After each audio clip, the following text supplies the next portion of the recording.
Dikira razia, kocak polisi bagi-bagi takjil puasa justru sepi peminat. Biasanya, jika ada yang bagi-bagi takjil peminat langsung membludak. Namun yang terjadi kali ini justru sebaliknya. Begitu polisi datang untuk membagikan takjil, jalanan justru langsung berubah sepi. Baru-baru ini video yang memperlihatkan jajaran polisi bagi-bagi takjil tapi sepi peminat viral di media sosial. Usut punya usut, momen pembagian takjil tersebut sepi peminat karena dikira razia oleh para pengendara. Mengutip tribunjateng.com, momen polisi bagi-bagi takjil itu terekam dalam sebuah unggahan akun Instagram @sultra_info_.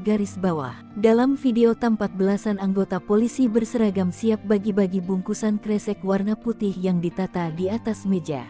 Diketahui, jajaran polisi itu ternyata berasal dari anggota Polres Bau-Bau, Pulau Buton, Sulawesi Tenggara. Saat bagi-bagi takjil, mereka mengenakan seragam polisi lengkap beserta rompi Satlantas. Alhasil tidak ada pengendara yang mau menepi untuk mengambil takjil gratis tersebut. Perekam sambil tertawa menduga para pengendara salah mengira para polisi hendak mengadakan razia. Ini rencana mau bagi-bagi takjil, tapi tidak ada yang mau lewat, orang kira sweeping ini, kata si perekam. Melansir dari Tribun Jatim, belum diketahui kapan peristiwa tersebut terjadi. Namun dikutip dari situs resmi humas.polri.go.id sebelumnya Satintelkam Polres Bau-Bau juga berbagi kebahagiaan dengan membagikan takjil kepada pengguna jalan yang melintas di Jalan Diponegoro Kota Bau-Bau, Senin, tanggal 25 Maret tahun 2024. Pada kesempatan tersebut, Kasat Intelkam Polres Bau-Bau AKP Laode Made bersama anggota Satintelkam Polres Bau-Bau membagikan takjil. Sebanyak 200 gelas minuman es buah dibagikan kepada pengguna jalan yang melintas di Jalan Diponegoro Kota Bau-Bau menjelang berbuka puasa.